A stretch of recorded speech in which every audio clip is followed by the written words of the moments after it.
Ali. Agora estou com o problema que não.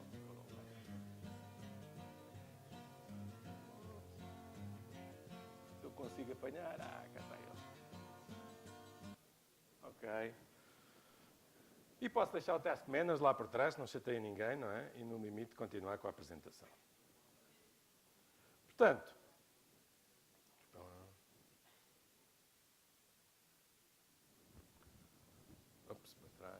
Portanto, resumindo, o sistema operativo é isto, consegue fazer estas coisas todas e para além, digamos, daquilo tudo que eles disseram, que é otimizar, simplificar, tem este importante fator de conseguir tirar o máximo partido disto tudo, certo? E conseguir otimizar o CPU e pôr estas coisas todas, criando estas abstrações. Portanto, vocês vão aprender estas coisas, mais ou menos trouxe aqui o Linux, como podia trazer outro, mas o Linux é um dos bons para ilustrar isto, em que a gente vai conseguir criar sobre estas coisas todas, coisas que tem a ver com gestão de processos, e, portanto, lançar estas tarefas todas e pôr isto tudo a funcionar.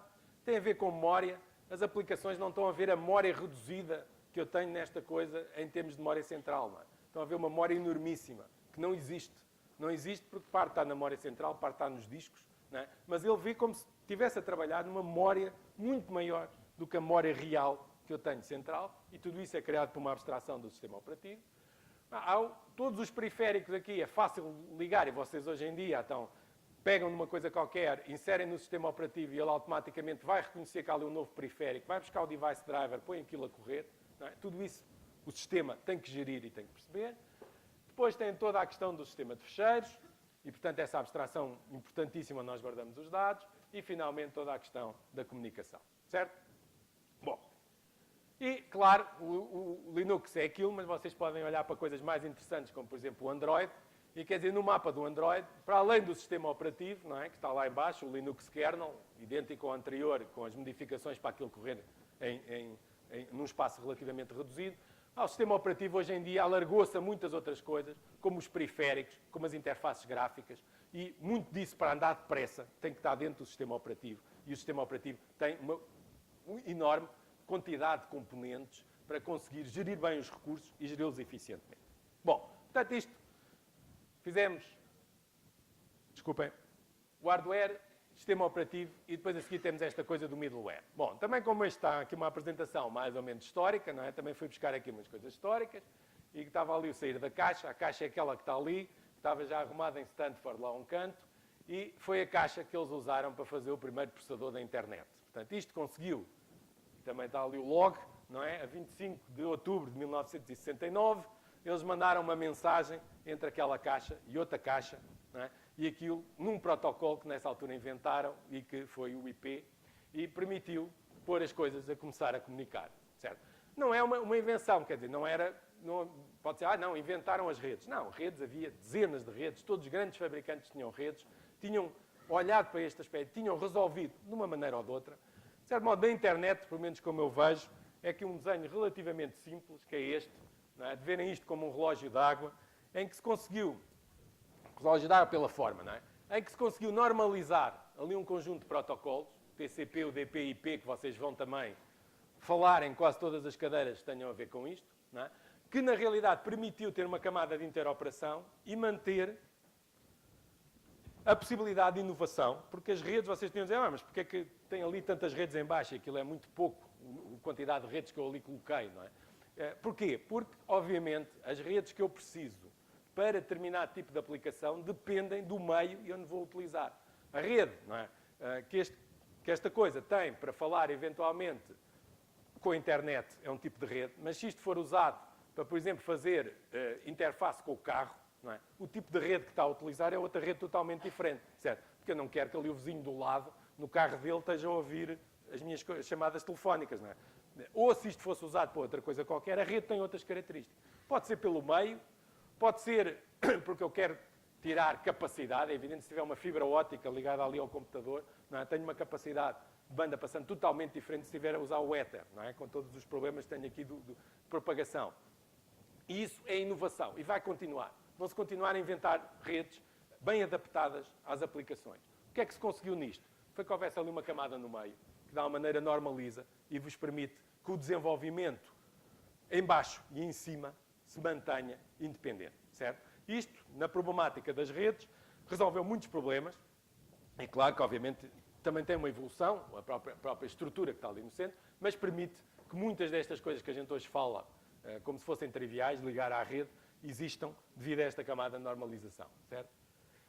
Finalmente, é preciso pegar agora nisto e conseguir criar as plataformas, e as plataformas têm estes objetivos enormes, quer dizer, eu gostava de ter, bom, isto vê-se muito mal, não é? E esta cadeira ilustra um problema lá com esta questão, que eu acho que foi falta de conhecimento de sistemas distribuídos, na relação de vocês com esta introdução das pautas, que eu gostava de ter sistemas que fossem completamente transparentes de acesso, de localização, de concorrência, replicação, tolerantes a faltas, à mobilidade e que fossem seguros, certo? Portanto, gostava de construir estas plataformas com isto tudo. É evidente que não se consegue ter tudo, tudo é um desenho de engenharia, muitas das coisas consegue-se ter coisas fantásticas, mas as coisas fantásticas às vezes custam muito dinheiro, portanto não vale a pena, não é o investimento que tem nela. Mas este é o grande desígnio, ao fim e ao cabo, daquelas camadas que estão por cima, criar uma virtualização do sistema operativo e das máquinas que vocês possam programar, trabalhar e ignorar se esta máquina está em Windows, se está ligada, como é que ela está ligada ou como é que deixa de estar ligada do ponto de vista de rede, porque eu tenho uma abstração por cima que me esconde isso tudo, certo? Já agora aqui, e passando isto para os meus colegas que vão a seguir elaborar mais sobre o tema, duas coisas que aqui nos sistemas operativos são fundamentais. Uma é esta, que no limite pode condicionar o desenvolvimento de sistemas operativos e que é a segurança. Já agora estava ali uma pergunta, só para terminarmos duas perguntas. O que é que vocês acham que torna necessário existir segurança? Porque é que, quer dizer, a gente diz todos, e todos nós associamos algo à segurança, os telejornais todos os dias falam de segurança, não é? Ou outra coisa qualquer, mas porque é que torna necessário a gente se quer falar de uma política de segurança? Hã? Privacidade pode ser, tu queres os teus dados pessoais, mas isso é genérico. A única coisa que há na segurança é a privacidade, é nós mantermos os nossos dados pessoais que os outros não possam ver. É só privacidade a segurança? Não é? Quando os tipos tentam roubar um banco, não é pela privacidade, não é? Quer dizer, há lá qualquer coisa, não é? O que é, de certo modo, a base para haver uma necessidade de segurança? Hã? Mas isso já é como é que fazes. Intrusão já é uma coisa. Agora, porquê é que é preciso segurança? Qual é a base de ser preciso segurança?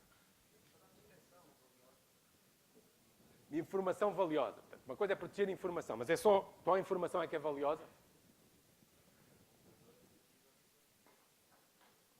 Não, a informação, por vezes, não é só a informação que é valiosa. Vocês podem precisar de políticas de segurança, não por verem informação, mas para não poderem executar qualquer coisa. Não é? Eu posso não ver a informação nada da conta. Se eu conseguir fazer uma transferência da tua conta para a minha, sem tu autorizares, não é? É um problema de segurança, certo? E não estou a ver a informação, estou a executar qualquer coisa. Bom, o que eu queria chegar aqui é... Disseste aí uma palavra que era importante. Quando a gente tem um problema de segurança é porque há um valor. A primeira coisa é, há um valor.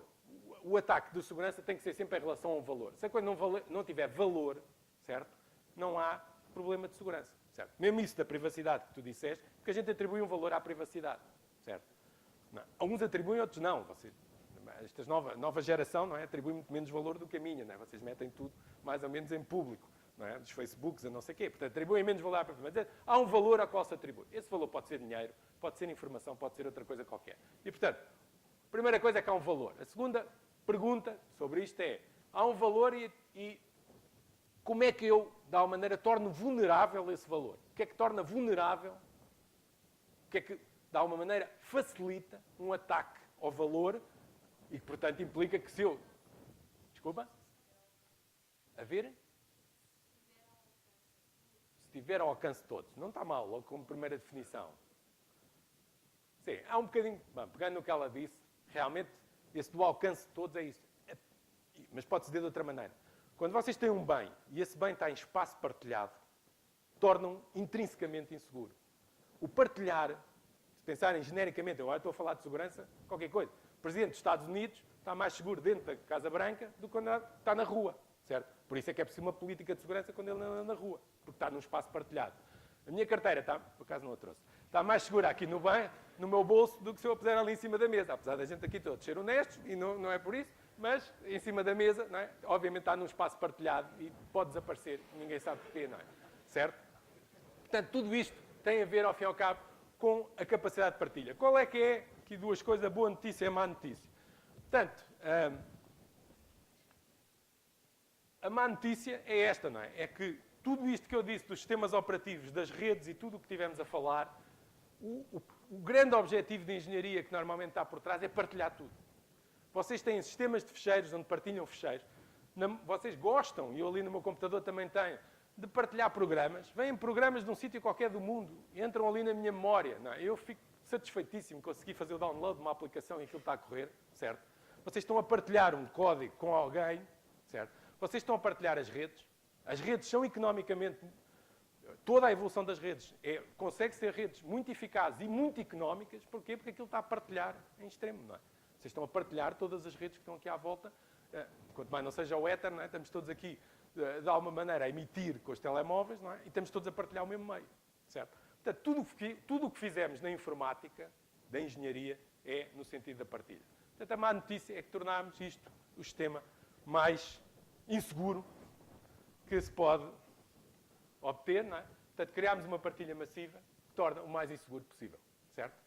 E de uma maneira geral, quando se pensa nestas coisas, isso não é bem assim, porque eu estou a usar qualquer coisa que na realidade por exemplo, o modem da Zone, e se estou a utilizar o modem da Zone, no modem da Zone as coisas estão relativamente seguras porque estou na rede da Zone. É evidente que não é nada assim.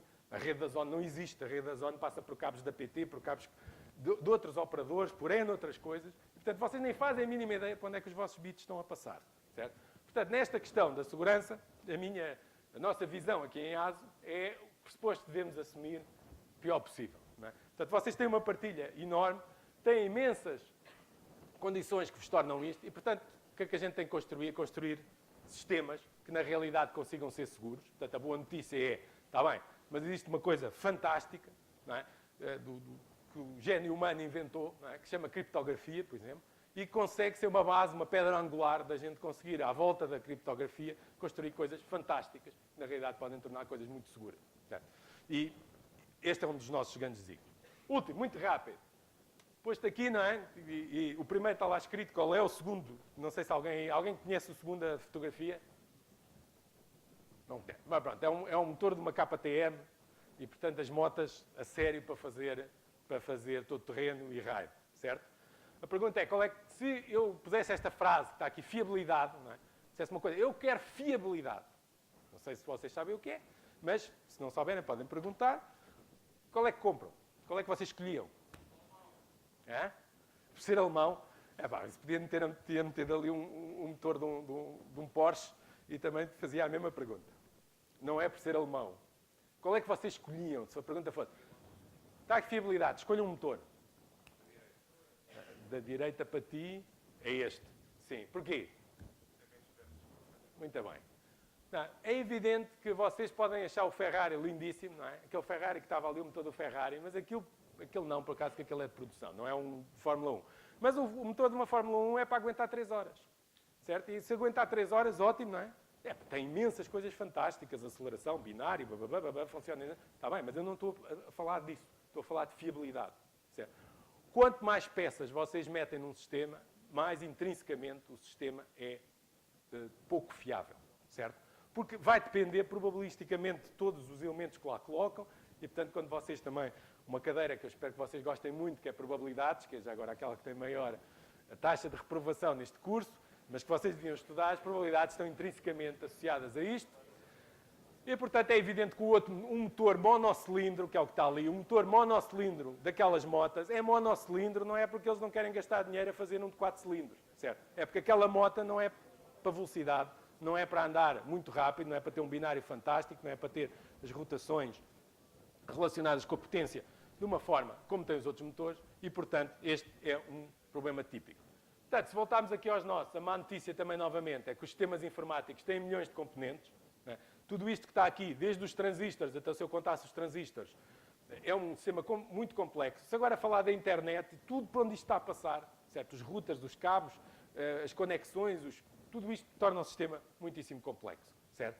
De toda a maneira, aqui neste caso também há uma boa notícia, não é? E se calhar vocês também têm a noção, não é? O que é que me permite tornar os sistemas mais fiáveis? O que é, no genérico, qualquer coisa que torne um sistema mais fiável? Já vimos que ter muitas peças é mau, certo? Mas a gente faz sistemas com muitas peças. Estes computadores são assim, certo? O que é que pode tornar o sistema mais fiável?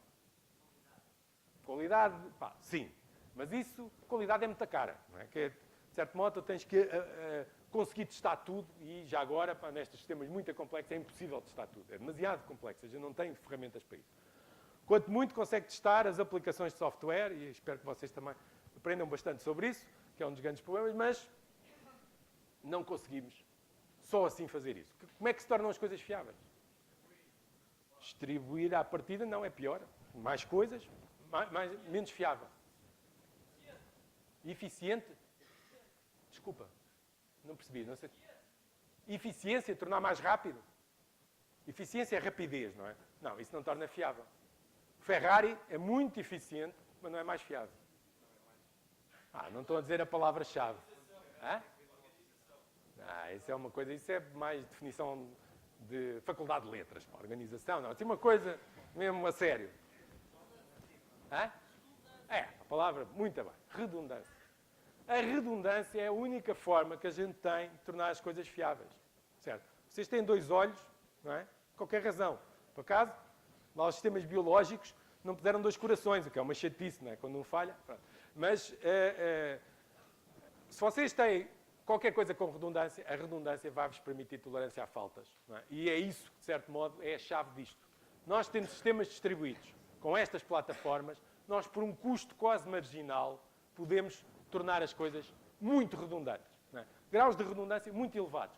Se tornarmos as coisas muito redundantes, essas coisas podem continuar a funcionar, mesmo com uma falha. Não é? Com uma falha, mas a outra continua ali a seguir. E isto é válido tanto para os discos, não é? Caso, depois esqueci-me de trazer, mas está... Podíamos fazer aqui a demonstração de sacar um disco e isto continuar tudo a funcionar, porque estava em RAID, ou outras soluções que vocês conseguem com isto. E, portanto, já agora, para terminar quase, é este slide que vai aparecer-vos em sistemas distribuídos, não é? Mas que é para verem também o grau de coisas com que vocês têm que fazer.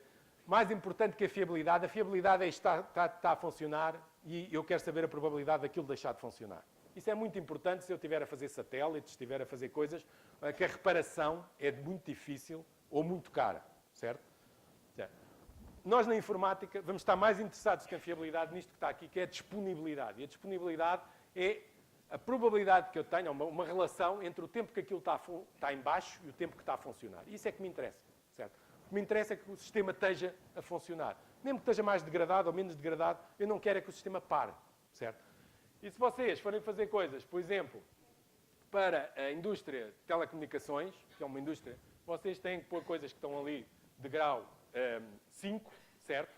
Portanto, vocês têm que construir sistemas que estão 5 minutos, máximo 5 minutos por ano em baixo, certo? Se vocês não fizerem os sistemas assim, as pessoas de telecomunicações não vos compram os sistemas, certo? Porque eles têm essa. Se vocês estiverem a fazer computadores de voo, outras coisas têm que andar por ali abaixo. E estão a ver que os novos vão somando e, portanto, aquelas classes têm a ver com isso. Portanto, isto é toda a nossa objetivo, não é? É construir sistemas abrangentes, funcionam em todo lado, mas seguros e tolerantes a faltas. E isto é um desafio significativo. Portanto, onde é que isto agora é tudo para acabar? Vocês têm 2 cadeiras de arquitetura, uma já estão a tirar aqui a introdução à arquitetura de computadores e que vos vai dar esta primeira visão, ao fim e ao cabo, quase daquelas coisas básicas dos anos e dos horas e das funções e chegar aos principais elementos físicos que estão aqui. E depois tem uma segunda cadeira que não existia no curso anteriormente e que é uma cadeira de arquitetura mais avançada, que é aquela organização de computadores, onde vão falar dessas coisas muito mais interessantes, dos multicores, do modo como é que isto funciona. Porque é que a cadeira está lá muito mais à frente? Porque vocês antes precisam de aprender sistemas operativos, para perceberem como é que as coisas se ligam. Hoje em dia a arquitetura está profundamente ligada aos sistemas operativos, aos compiladores, a essas coisas, porque aquilo já está a otimizar tudo, certo? Não é fazer só o hardware, é o hardware que corra bem com estas coisas. Depois, vão ter esta sequência de cadeira de redes de computadores e sistemas distribuídos, e isto corresponde a esta última parte que eu vos estive aqui a falar. Muito bem, portanto, retomando com este nosso objetivo, não é? Eu diria caso é engenharia mesmo, não é? A gente está preocupado de fazer sistemas que funcionam, seguros, daqueles que estão o ano todo a trabalhar, não é? E têm uns minutos que vão abaixo por ano, certo? E isto é o futuro que está ali. Já agora, trazia isto aqui no bolso, estava-me a esquecer, mas que de alguma maneira, tanto é válido para os computadores que vocês têm aí, não encontro isto, tanto é válido para os computadores que estão aí, para este computador que está aqui, que tem dezenas de interfaces e dezenas de redes, ou para outra coisa que não sei se vocês têm no bolso, mas que é o Pasto de Lisboa Viva que está aqui, certo? Isto que está aqui tem dinheiro, tem lá dentro valor, certo? Isto é intrinsecamente seguro. Isto está a correr algoritmos criptográficos, isto não fala com uma máquina qualquer que eu agora meto aqui um leitor e isto lê, certo? Portanto, isto é um elemento de computação que tem estas preocupações de segurança, fiabilidade e outras, de um sistema, certo? E se calhar daqui a algum tempo, não sei quando, mas vai demorar algum tempo ainda, porque é caro, vocês podem pegar em coisas muito mais pequenas que esta que eu tenho aqui, certo? E pegarem tags destas, não é? Que vão meter em tudo, na roupa, por exemplo, ou noutra coisa qualquer, não é? E vocês, eventualmente, se não afetar o tal bem que é a vossa privacidade, podem chegar a uma loja, não é? E a menina diz, não vos pergunta que número é que vocês usam, ou isto, aquilo, aquilo outro, porque sabe logo automaticamente que vocês estão a usar uma roupa com determinadas características ou outra qualquer. Para a roupa pode não ser as coisas mais interessantes, mas agora imaginem a quantidade de aplicações que isto não pode ter, não é? Para gerir todas as peças de uma construção de um avião, ou as peças, ou a reparação das peças, não é? A Caterpillar está a fazer um projeto com coisas destas, não é? Para saber quanto tempo é que a peça teve, que pressão é que foi sujeita, e eu chego à máquina e a máquina dá-me essa informação, não é? E tem lá estas coisas. E isto também são computadores.